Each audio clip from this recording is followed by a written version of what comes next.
Para sa marami, lalo na sa ilang komunidad mula sa Asia at Africa, ang paglipat sa Estados Unidos at paggamit ng malaking yaman ay itinuturing na panghabang buhay na pangarap.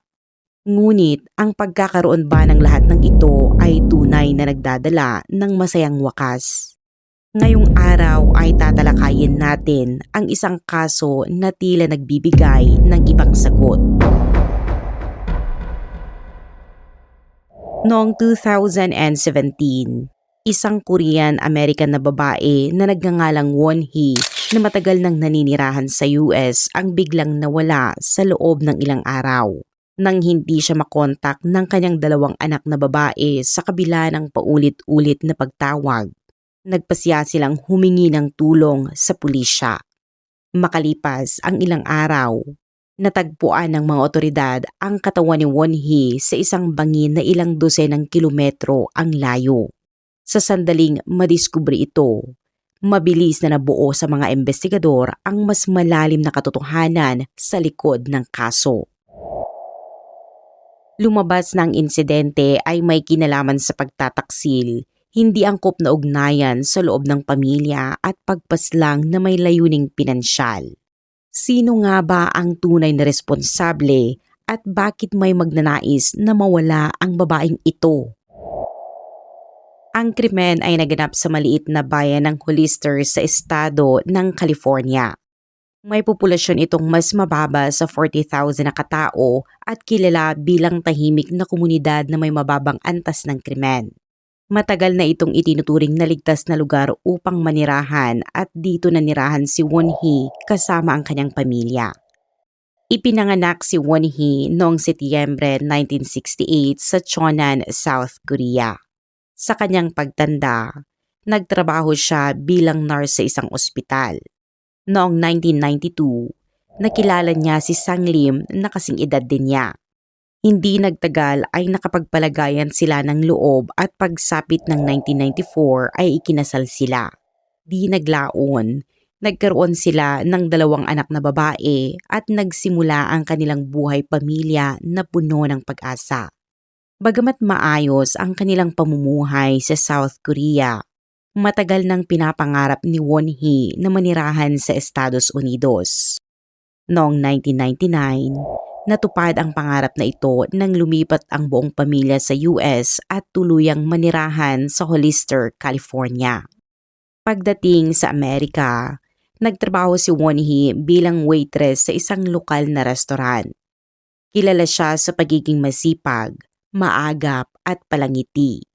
Mabilis siyang nakapag-adjust sa bagong kapaligiran at nagkaroon ng malalapit na ugnayan sa mga katrabaho at customer. Ang kanyang dalawang anak ay nakapag-adjust din at kumuha ng mga pangalang English. Ang nakatatanda ay si Selena at ang bunso ay si Catherine. Minahal ni Won-hee ang mga taong nakapaligid sa kanya. Madalas siyang tumulong sa mga nangangailangan at kilala sa komunidad bilang mabuting kapitbahay at mapagkalingang ina. Ayon pa sa isang kapitbahay, araw-araw siyang nagsusumikap at ang tanging hangarin ay mabigyan ng mas magandang kinabukasan ang kanyang mga anak. Pagkaraan ng ilang taon sa restaurant, iniwan ni Won-hee ang kanyang trabaho upang magbukas ng isang self-service laundromat. Naging matagumpay naman ito at naging taniyag sa kanilang lugar. Kaya makalipas ang ilang taon, lumipat ang pamilya sa isa sa mga pinakamayayamang lugar sa Hollister. Nagsimula na ring mamuhunan si Won-hee sa real estate. Ayon sa mga ulat, umabot umano sa 10 milyong dolyar ang kabuang halaga ng kanilang mga ari-arian. Ngunit, paano nila naipon ang ganoong kalaking yaman? Walang malinaw na paliwanag sa mga pampublikong tala, ngunit may ilang nagsasabing maaaring nanalo sila sa lottery, ngunit walang opisyal na kumpirmasyon tungkol dito. Sa kabila ng pagyaman, hindi nagbago ng malaki ang personal na pamumuhay ni Won-hee at ipinagpatuloy pa rin niya ang pamamahala sa kanyang laundromat. Ipinadala niya ang kanyang dalawang anak sa isa sa mga pinakamahusay na pribadong paaralan sa Los Angeles, ngunit nanatiling simple sa araw-araw. Marami ang nagnanais na yumaman, ngunit hindi palaging nagdadala ng kasiyahan ang kayamanan. Sa ilang pagkakataon, nagiging dahilan pa ito sa trahedyang walang sino man ang nakahuhula. Noong ika-2 ng Disyembre 2017, nakatanggap ng tawag ang Los Angeles Police Department mula sa isang kabataang babae. Sa telepono, sinabi niya na 5 araw na niyang hindi makontak ang kanyang ina sa kabila ng maraming tawag. Ayon sa kanyang ama, bumalik umano ito sa Korea, ngunit sinabi ng kanilang mga kamag-anak doon na wala ito roon at wala rin silang balita. Ang tumawag ay si Selena, ang panganay na anak ni Won-hee.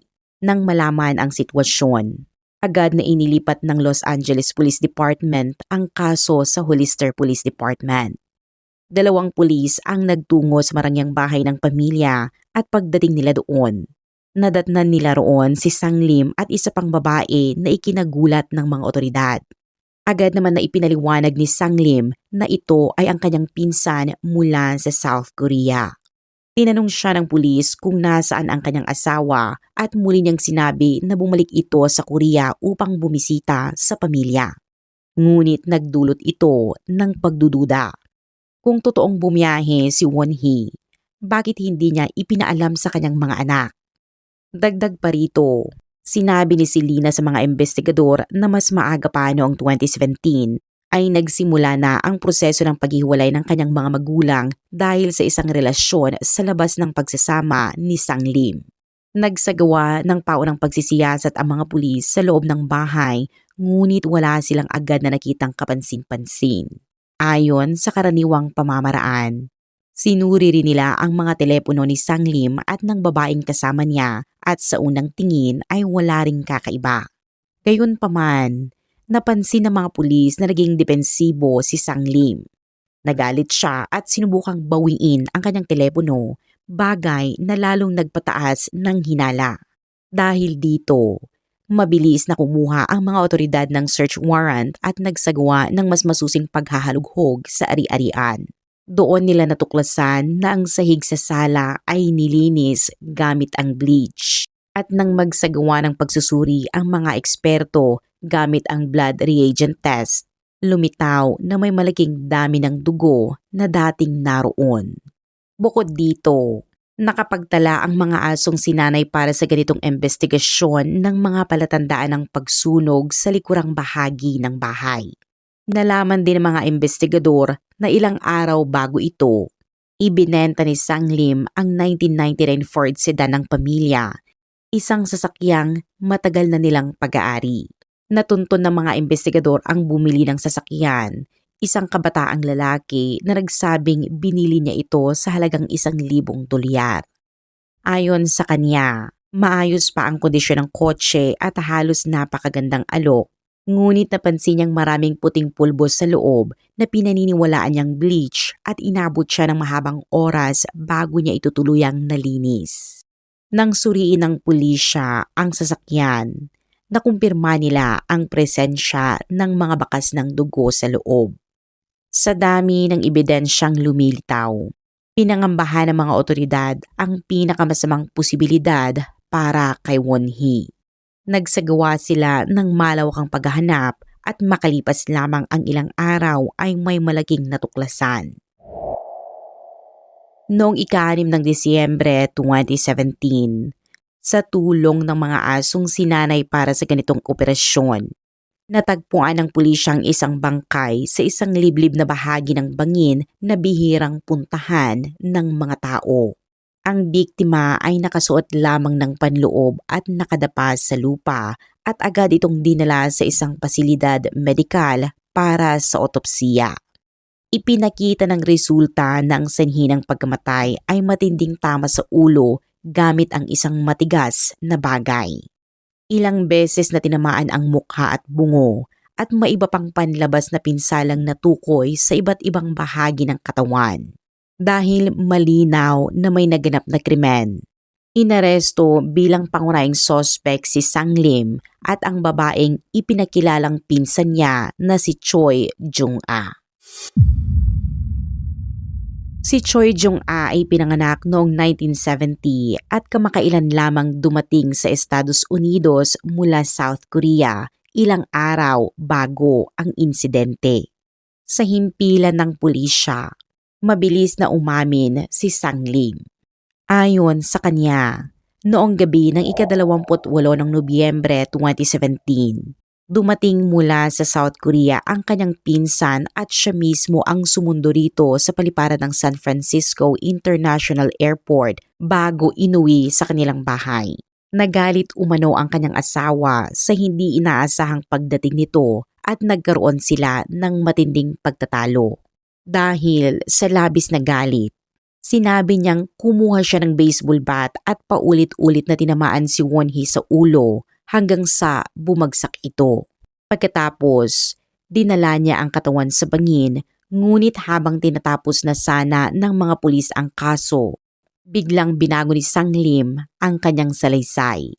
Ngayon ay iginit niyang si Choi Jong-a ang pumatay kay Won-hee at ayon sa bagong bersyon niya, bandang 8:00 ng gabi noong ika-28 ng Nobyembre ay umuwi si Won-hee at nakita si Jong-a sa bahay. Nagalit umano ito at nagsimula ng mainitang pagtatalo na nauwi sa pisikal na alitan. Dahil sa galit at pagkapahiya, kinuha raw ni Jong-a ang baseball bat at tinamaan si Won-hee hanggang sa hindi na ito kumikilos at kalaunan ay pareho nilang itinapon ang katawan sa bangin. Malinaw na sinubukan ni Sang Lim na ilipat ang buong pananagutan kay Choi Jong-a. Gayunpaman, maring itinanggi ni Jong-a ang anumang kinalaman sa krimen. Ayon sa kanya, dumating siya sa paliparan ng San Francisco bandang 10:00 ng umaga noong ika-28 ng Nobyembre at nagkita sila ni Sang Lim makalipas ang halos 1 oras. Kinagabihan ay dinala siya nito sa bahay sa Hollister. Wala raw noon si Won-hee at sinabi ni Sang Lim na bumiyahe ito kasama ang mga kaibigan at babalik makalipas ang ilang araw. Hanggang sa panahong iyon, iginit niyang hindi pa niya nakikita si Won-hee at wala siyang kinalaman sa insidente. Nais lamang daw niyang makabalik sa Korea. Batay sa kanyang pahayag, hindi niya nakilala ng personal ang biktima, ngunit sino ang nagsasabi ng totoo? Si Sang Lim ba o si Choi Jong-a o pareho silang may itinatago? Habang nagpapatuloy ang investigasyon, unti-unting luminaw ang mga detalye.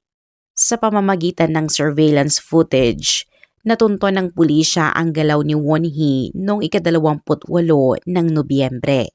Huling nakita siya bandang 8:00 ng gabi sa isang gym na may layong humigit kumulang 3 milya mula sa kanilang bahay at nagmamaneho pa uwi. Kinumpirma naman ng talaan ng biyahe na lumapag si Choi Jong-a sa San Francisco bandang 10:00 ng umaga.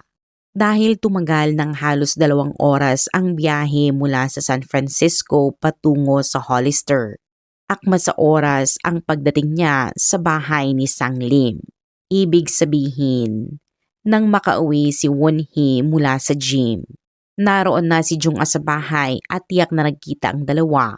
Isang detalyeng nagpapakitang may hindi tugma sa unang pahayag ni Jong-a. Parehong binanggit ni Sang Lim at Choi Jong-a ang isang baseball bat sa kanilang mga salaysay at malinaw na ito ang ginamit sa pag-atake. Gayunpaman, hindi pa ito natatagpuan ng mga pulis matapos ang krimen. Sa mas masusing pagtatanong, hinarap muli ng mga investigador si Jong-a at sinabi sa kanya na natagpuan ang kanyang DNA sa baseball bat. Narinig ito at kapansin-pansin ang kanyang pagkabahala. Matapos ang ilang sandali, sinabi niyang ginamit niya ang bat upang linisin ang mga sapot sa kisame ng sala.